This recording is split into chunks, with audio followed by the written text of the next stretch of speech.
Today in our 2018 Chevrolet Sonic, we're going to be taking a look at and showing you how to install the Blue Ox base plate kit with removable arms, part number BX1703. Now keep in mind this is only going to be one component of a safe, complete flat tow setup. For a complete setup, you are going to need a base plate, tow bar wiring, a tow bar, and a braking system. Specifically for our Sonic, we also used a Fuse Master fuse bypass because we do need to pull fuses for them. So here's what our Blue Ox base plate kit looks like installed on our Sonic. And it's going to serve as that connection point between our motorhome and our Sonic to make sure that we can hook up and safely tow it down the road. Now one thing I do want to mention, the breakaway switch as well as the electrical and other connectors here are not included in the kit, but they're just there because we got everything installed to complete our flat tow setup. Whenever we're not flat towing our Sonic and we're just driving around town, the arms here are removable.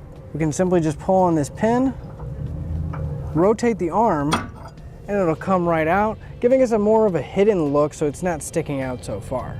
And to put the arms in, we're just going to slide it in and then push until that ring pops out. We'll rotate it until it locks into position. Now our Blue Ox base plate is going to work with Blue Ox tow bars that have that triple lug connection here. Now it's also going to work with Roadmaster tow bars with an adapter that is sold separately.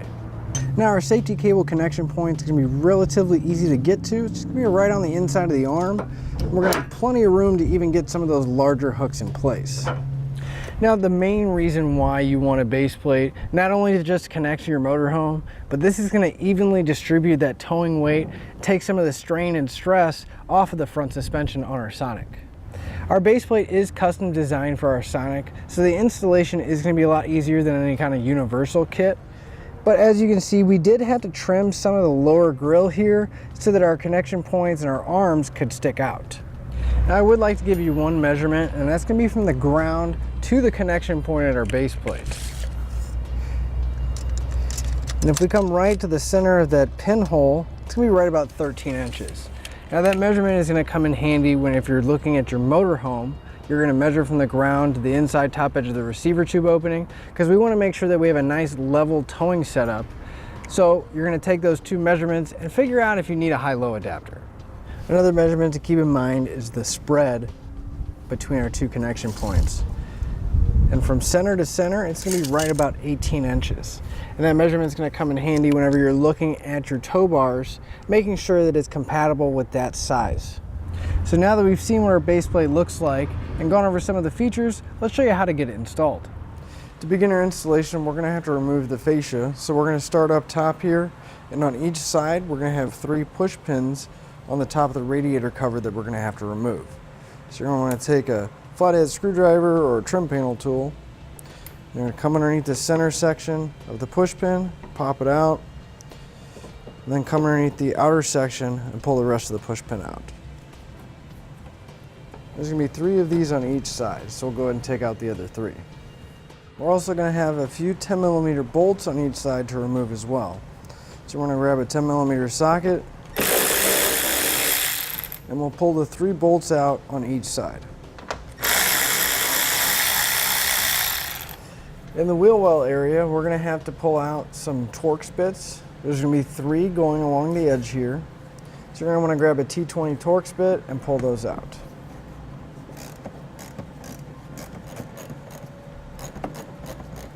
And then right above all of those fasteners, if we come right to where our fender meets our fascia here, the corner here, we're going to have a bolt going vertically, and you're going to want to grab a T15 Torx bit to pull that one out.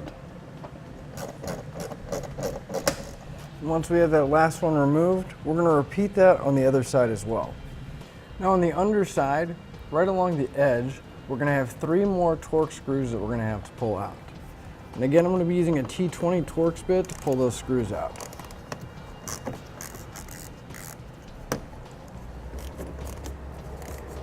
And we're going to have 3 on each side in the same location, so we'll go ahead and pull those out as well.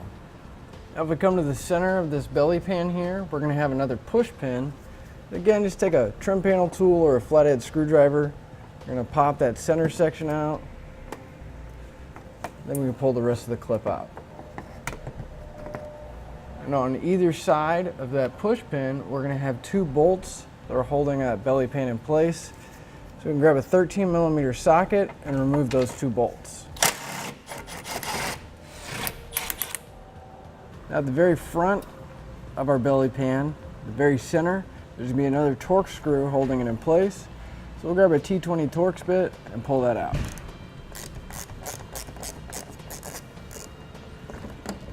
With that final bolt removed, we'll remove the belly pan and set it aside.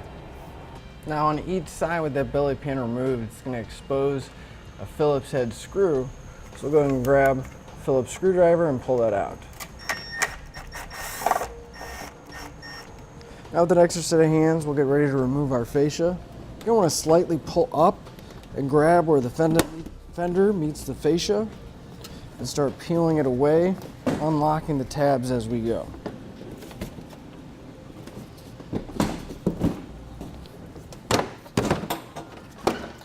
Now if you have fog lights or any other connectors, before you pull it too far away, you're going to want to make sure you disconnect those. Pull back on this lock and remove it. We can push down on that tab and pull the connector out. Then we can set our fascia aside. Now with our fascia removed, if we come to the ends here where our lower fascia support is, we're going to have 3 bolts that are holding it in place on each side. So we'll grab a 13mm socket and pull those out. Now you may need an extension to reach the top one. And with one side removed, we'll go ahead and pull the other 3 out. But when you go to take the last bolt out, just make sure you have a firm grip so it doesn't fall down. So we'll set this aside. Now on each side, we're going to have 2 plastic push pins that are holding the shroud in place. And that's if you have the RS model. We're going to go ahead and pull these 2 push pins out. We're going to work just like all the other ones. And we can get underneath the outer section and pull the rest of the clip out. And then the inside of those tabs here, towards the center and the top of those tabs, we're going to have another push pin that's holding it in place. So you just want to pop that one out as well. We're going to have that push pin on each side. So we pull that plastic shroud out. Now it is going to be a little bit of a tight fit because of the air cooler here. Kind of wiggle it around until we can get it out, and this is not going to be getting reinstalled. Now on each side where we remove that push pin, we're going to want to trim this lower section where that push pin mounted into. So want to be extremely careful and only cut to where it's going to take that tab off and you don't cut into the cooler itself. I'm going to be using a rotary tool and just make a nice clean cut around there to cut that plastic off.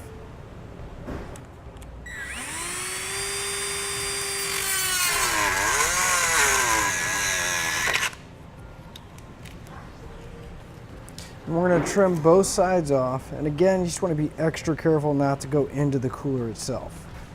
Now on the lower flange of our bumper right at the corner here, I already marked out the area that we're going to trim so that our base plate will have a little relief to where we can put it in.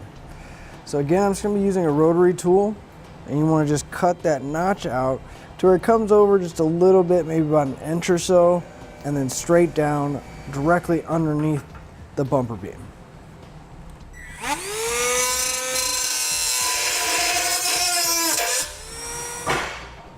We have the majority of it cut out. Should be able to grab a pair of pliers and take it out. And we're going to go ahead and cut that same notch on the other side as well. Now with an extra set of hands, we're going to lift our base plate in position. And the easiest way to get it in is if you kind of take the large tabs and kind of roll it into position.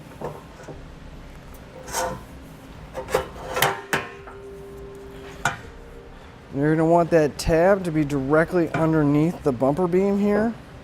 And these outer tabs are the 3 holes to be on the outside of the frame rail. Then take a pair of channel locks. I'm going to secure the base plate to the frame on both sides. Just want to make sure that base plate isn't going to fall and that it'll support itself. With our base plate clamped down, we are going to have to do some drilling, but in order to get a drill in a good angle, we're going to remove this support bracket off to the side on the driver's side.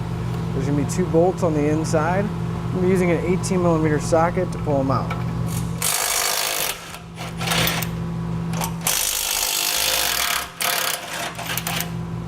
And then to remove that nut in the back, I'm going to be using a 13mm socket. So then you take that support bracket and set it aside. I'm going to start out by drilling the lower hole on the side of my base plate. I'm going to come in with a small drill bit just to get the pilot hole started.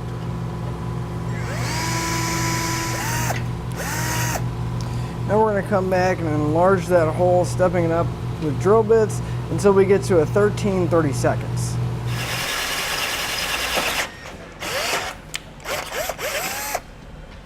So now that we have that first hole drilled, we're going to repeat that on the other side. With our hole drilled out, we're going to take a 3/8 bolt, follow it up with a lock washer. And in the instructions, it is going to recommend that you put red Loctite on all the bolts. So I'm just going to put a little bit on the threads here and do that for each bolt that I put in my base plate. So we'll take the bolt, just going to make sure that it fits inside the hole that we drilled. And then we're going to take one of our handle nuts. And if we come to the front of the bumper beam here, there's going to be an opening. We're going to want to feed that handle nut in till we can reach that bolt and just thread it on there hand tight. So you will have to bend these a little bit to kind of get the angle right, but we'll feed it in. And then sometimes it helps to take the bolt out to see if you can see the handle nut, kind of get an idea of where it is, and then get the bolt started. And once you have that bolt started, you're going to want to loosely tighten it up. And we'll repeat that on the other side. So with the lower bolts in place, we want to double check our base plate that it hasn't shifted or moved any. And then if it hasn't, we can go ahead and drill out the remaining 2 holes on top on each side. And we're going to do the same process using a small drill bit and then stepping it up to the final size and attaching it using the same hardware and handle nuts to get it in place. With all 3 bolts in place on the side, we're going to have to drill one more hole in the front, and we're going to use that same process of starting out with a small drill bit and then stepping it up to the final size. We're going to take another one of our 3/8 bolts, the lock washer and some red Loctite, and another handle nut. We'll line it up and secure our base plate down. And once we have it started, we'll come back with that 9/16 socket and snug it up. Then we'll repeat that process on the other side. So we can remove the clamps that are holding our base plate secure. We'll come back with that 9/16 socket and a torque wrench. We're going to torque all of our hardware down, and we'll find that specification in our instructions.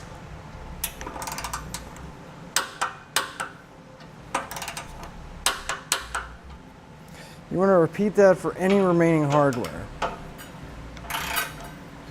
We can take that support bracket, we'll line up the stud and the 2 bolts, and just so I know that it's not going to fall out, I'm going to take an extension and that 18mm socket. I'm just going to get those bolts started hand tight, and we can come back and tighten everything up.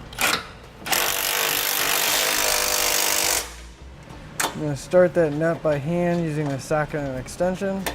And once I have a few threads on there and I know it's not cross-threaded, come back and tighten that up as well. And with the handle nuts, we don't really want to leave all this hanging out. So you have the option of just bending it out of the way. But if you take a pair of cutters, you just grab it firmly and you start bending it back and forth, you can snap them off. So we'll snap them off as close to the hole as we can so it's not going to interfere with anything. And we'll do that for all the handle nuts. Our base plate is also going to come with some permanent safety cables, as well as a quick link for each side. And our attachment point is going to be right here towards the outside of that air cooler.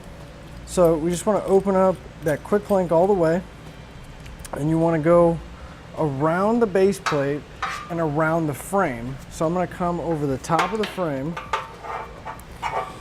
feeding it down and having it come out by the quick link here. And once I have both my cables wrapped around, and close up that quick link.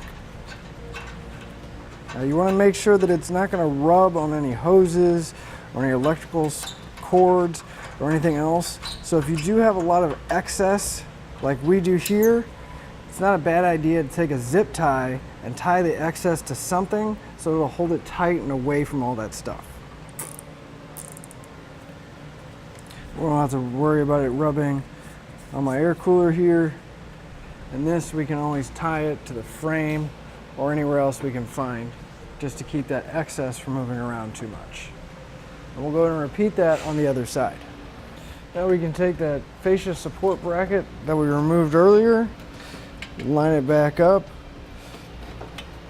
and just so I don't have to worry about it coming down, I'm just going to get one bolt started on each side, and then we'll get the rest of our hardware in place.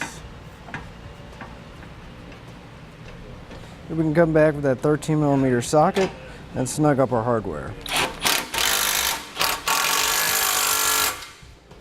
Our base plate already has a spot for us to mount our electrical, but it also comes with a bracket if you're using a supplemental braking system, so we can mount our breakaway switch. So if we want our breakaway switch to come out in the same relative level and area that our electrical, as well as the safety chain connection points come out, we just hold our bracket up so it's pretty close to level, which means it's going to land right on that seam of the bumper here. So I'm going to hold my bracket in place. I'm just going to make a quick mark with my drill so I know where to drill, and then we can drill out a 1/4-inch hole so we can get our hardware through. Now, along with the bracket, they are going to provide us with a 1/4-inch bolt and lock nut. So I'm going to push my bolt through the hole we drilled, and then take the nylon lock nut and reach behind and secure it down. On the back of the bumper, there is an indentation right where that seam is, so it's a little bit of a reach, but the bolt is long enough to reach through and secure on with that nut.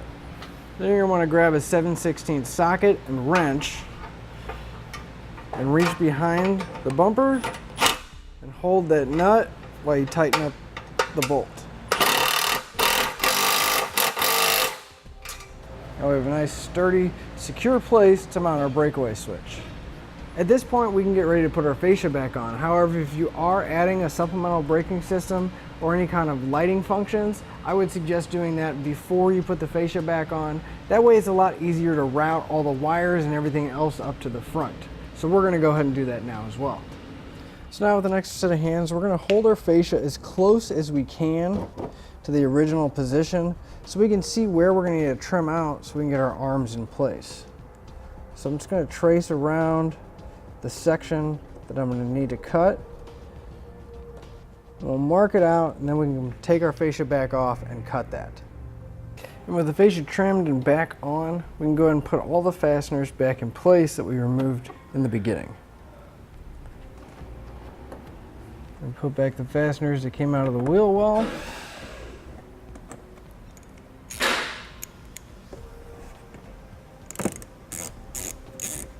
And before we put the belly pan back on, you want to make sure you put those Phillips screws back into the fascia support, because once the belly pan's back on, we won't have access to them. We can put the belly pan back up, put all the hardware back in place. We're going to replace the bolts. And we'll put all the fasteners back along the front edge as well. And that'll finish up your look at the Blue Ox base plate kit with removable arms, part number BX1703 on our 2018 Chevrolet Sonic.